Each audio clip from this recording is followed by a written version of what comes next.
मैं chief minister मैं बनूंगा, वोट होगी तो आपने उसको कैसे बना? वो जो है 47 वाली है। मैं कहता हूँ ये तो मेरे इज्जत जिल्लत मेरे रब के हाथ में है। अगर कोई फ्लोर क्रॉस करेगा तो वो डिस्क्वालीफाई हो जाएगा। डिवीजन होनी है, बैलेट नहीं होनी। जो मुहब्बे वतन शहरी है वो हमें जरूर वोट देगा। ताला टफ मुकाबला करेंगे, इनका सामना करेंगे और देखें आज के दिन पर मियां असलम इकबाल साहब को यहाँ होना चाहिए था, उन्हें नहीं आने दिया जा रहा। हमारे अरकान को नहीं आने दिया जा रहा। अहमद भट्टी साहब हैं, उनको नहीं आने दिया जा रहा। इस तरह अगर आप हाउस चलाएंगे तो हाउस नहीं चलेगा। आगे लेकर चलना है तो अपोजिशन आपका सबसे बड़ा सरमाया है। आपने अपोजिशन को साथ लेकर चलना है और इंशाअल्लाह ताला हम जो अपोजिशन आएंगे और ये साबित करेंगे कि हम पंजाब और पाकिस्तान की बेहतरी के लिए काम करना चाहते हैं। तो यहाँ पर हमें कवर कर रहे हैं, कवरेज दे रहे हैं। आज का दिन पाकिस्तान और पंजाब के लिए बड़ी अहमियत का हामिल है, मगर आप देखें कि मेरा ख्याल है ये आमरीत का अभी भी तसलसल है। मैं एक उम्मीदवार हूँ इमरान खान का, जिसका विजन लेकर हम सब चल रहे हैं। तो मेरा एक्सपेक्टेशन थी, मैं एक पॉलिटिकल वर्कर हूँ, जिस तरह से मुझे वहाँ से गुजरना पड़ा है ये मेरे लिए भी बड़ी शर्मनाक बात है। और मेरा ख्याल है जो इस वक्त इक़्तिदार में आना चाहते हैं उनके लिए भी ये लम्हा फिक्रिया होना चाहिए। मेरे साथ मेरे MNA डॉक्टर निसार अहमद जट भी हैं।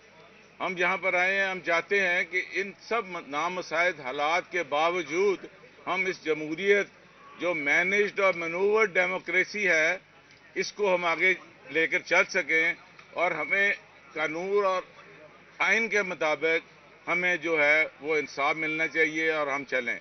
आज का जो दिन है हमारे लिए बड़ा अहम है। इंशाअल्लाह हम आपको भरपूर तरीके से आपकी अवाम की नुमाइंदगी करेंगे, क्योंकि अवाम ने हमारे हक में फैसला दिया हुआ है।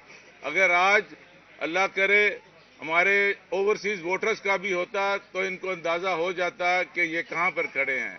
असल जो अवाम ताकत होती है, राज होता है और अवाम के दिलों में होता है।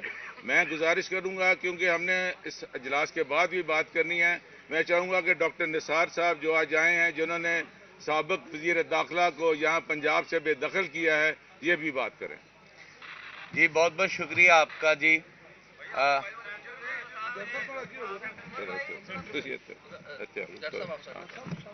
जी बहुत बहुत शुक्रिया आप दोस्तों का। जब मैं यहाँ सुबह पहुँचा हूँ और क्योंकि आपको मालूम है राना आफ्ताब अहमद खान साहब चीफ मिनिस्टर के जो है वो हमारी जमात की तरफ से उम्मीदवार हैं, और जब हम यहाँ पर पहुँचे हैं तो हमें अफसोस इस बात का हुआ है कि माल रोड पर ही हमें रोक लिया गया। और माल रोड से जो है वो एंट्रेंस जो है उन्होंने कहा जी आपने पैदल जा सकना है, आपकी गाड़ियां नहीं जा सकती। मतलब कि आप कि इस नैच तक पहुंच गए हैं, आप इतनी रुकावटें क्रिएट कर रहे हैं। इस तरह ईवान नहीं चलते। हम समझते हैं कि अगर आपने पंजाब के ईवान को आगे लेकर चलना है तो अपोजिशन आपका सबसे बड़ा सरमाया है। आपने अपोजिशन को साथ लेकर चलना है और इंशाअल्लाह ताला हम जो अपोजिशन आएंगे और ये साबित करेंगे कि हम पंजाब और पाकिस्तान की बेहतरी के लिए काम करना चाहते हैं। हम किसी को खुला मैदान नहीं देंगे। हम इंशाअल्लाह ताला टफ मुकाबला करेंगे, इनका सामना करेंगे और देखें आज के दिन पर मियां असलम इकबाल साहब को यहाँ होना चाहिए था, उन्हें नहीं आने दिया जा रहा। हमारे अरकान को नहीं आने दिया जा रहा। अहमद भट्टी साहब हैं, उनको नहीं आने दिया जा रहा। इस तरह अगर आप हाउस चलाएंगे तो हाउस नहीं चलेगा। इंशाअल्लाह ताला आज के दिन पर हम सब इकट्ठे हुए, हम राना आफ्ताब अहमद खान साहब को सपोर्ट करने के लिए यहाँ पर आए हैं। इंशाअल्लाह ताला पंजाब की जो अपोजिशन होगी वो ये बात साबित करेगी कि पंजाब जो है वो अपोजिशन के सर पर इंशाअल्लाह आगे चलेगा। पंजाब के साथ साथ मरकज में सदर को प्रेसिडेंट को तनकीद की जा रही है कि उन्होंने अभी तक कौमी असम्बली का इजलास नहीं बुलाया। जो उसमें बात यह है कि सदर एक आईनी ओहदा है, वो किसी पार्टी का नहीं होता है। उन्होंने कानून और ज़ाब्ते के मुताबिक कहा है कि जब तक ये हाउस मुकम्मल नहीं होता ये चलता नहीं है।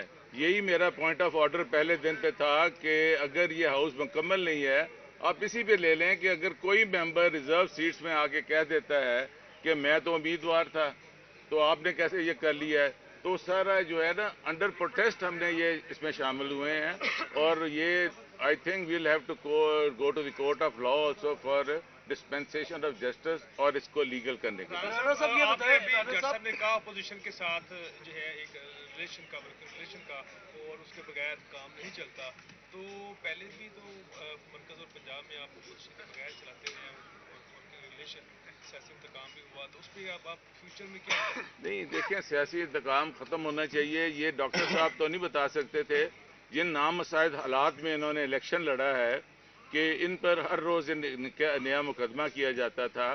اور پولیس کا کام یہ نہیں ہے کہ انہوں نے ووٹ مانگنے ہیں, پولیس کا یہ کام نہیں ہے کہ ہمارے چادر اور چار دیواری کو پامال کرنا ہے. ان کی بیوی میری چھوٹی بیٹی ہے, تو وہ بیچاری جو تھی, ان کو گھروں میں جب ریٹ ہو, ایک تھانہ جاتا تھا دوسرا آ جاتا, دوسرا جاتا تیسرا آ جاتا تھا. تو ہماری والدہ چوری لیاس صاحب کی بیوی, ان کو ایک سائڈ پہ کر کے معصوم بچوں کو سائڈ پہ کر کے تھے. یہاں تو اتنی جو بربریت تھی, اتنی تو مقبوضہ کشمیر میں نہیں تھی. ہم ووٹ مانگنے جا ہی نہیں سکتے تھے, پولیس ہمارے پیچھے ہوتی تھی, ڈاکٹر صاحب موٹر سائیکل پہ آتے تھے تو واپسی پہ رکشے پہ آتے تھے. اور اگر ہم ہمت نہ کرتے تو انہوں نے سوچا ہوا تھا کہ ہم نے ان کا الیکشن چینج کرنا ہے. دو ہی پارٹیز ہیں اس وقت, ایک 8 فروری والی ہے, ایک وہ جو ہے 47 والی ہے. آج اگر 180 سیٹیں ہم جیتے تھے تو ہمیں ہمارا حق دینا چاہیے. اس پہ امپارشل قسم کمیشن بن کے اس پہ دیکھیں. اگر ایسے تو یہ بتائیں رانا صاحب, یہ بیسکلی اس وقت جو حکومتی جماعت برسر اقتدار آ رہی ہے, یہ کہا جا رہا ہے کنٹینیوٹی ہے اسی چیز سے. بالکل ہے, لیکن ایسی کنٹینیوٹی سے آپ آنے والے دنوں میں کیا توقع رکھتے ہیں as a chief minister Maryam Nawaz سے؟ نہیں وہ کیوں, میں چیف منسٹر میں بنوں گا, ووٹ ہوگی تو آپ نے اس کو کیسے بنا دیا پہلے؟ نہیں پرزمپشن ہے نا, پرزمپشن آپ نے خود ہی کر دیا پرزیوم کے. میں کہتا ہوں یہ تو میرے عزت ذلت میرے رب کے ہاتھ میں ہے. اس طرح اگر ان کے نمبر دیکھیں, اگر یہ آج سیکرٹ بیلٹ ہو جائے, ڈویژن نہ ہو تو آپ کو ظاہر ہو جانا تھا. رانا صاحب, وہ ابھی عظمیٰ بخاری صاحب آپ پریس کانفرنس کر رہی تھی, وہ کہہ رہی تھی مریم نواز کی توہین برداشت نہیں کی جائے گی, اس کو ہماری دھمکی سمجھیں. یہ پیپلز پارٹی کے دور میں بھی یہی کہتی ہوتی تھی, ایک روٹین ہے, مطلب you are paid for it. ہم نے ساری سختیاں برداشت کر کے یہاں پہنچے ہیں, اس کے باوجود بھی ہم ہاؤس کے تقدس کو بحال رکھنا چاہتے ہیں. یہ بتائیں کہ جب اسپیکر اور ڈپٹی اسپیکر کا انتخاب ہوا تو اسپیکر کے لیے آپ کی جماعت کی طرف سے ووٹ تھے 96, جبکہ ڈپٹی اسپیکر کے لیے آپ کے ووٹ ہوتے ہیں 103. کیا آج بھی یہ دیکھنے کو ملے گا کہ آپ کے جو ووٹ ہیں وہ دوسری جماعت نہیں, آج وہ نہیں ہونی ہے, آج ڈویژن ہو جانی ہے. اگر کوئی فلور کراس کرے گا تو وہ ڈسکوالیفائی ہو جائے گا. ڈویژن ہونی ہے, بیلٹ نہیں ہونا ہے. اچھا رانا صاحب, دوسری کسی جماعتوں سے رابطہ کیا؟ لبیک کی ایک نشستہ, وہ ہمارے ساتھ ہی ہیں. وہ آپ کو ووٹ دیں گے؟ نہیں دیں گے, کیوں نہیں دیں گے. جو بھی ذہی شعور انسان ہے, جو محب وطن پارٹی ہے, جو محب وطن شہری ہے, وہ ہمیں ضرور ووٹ دے گا. Thank you.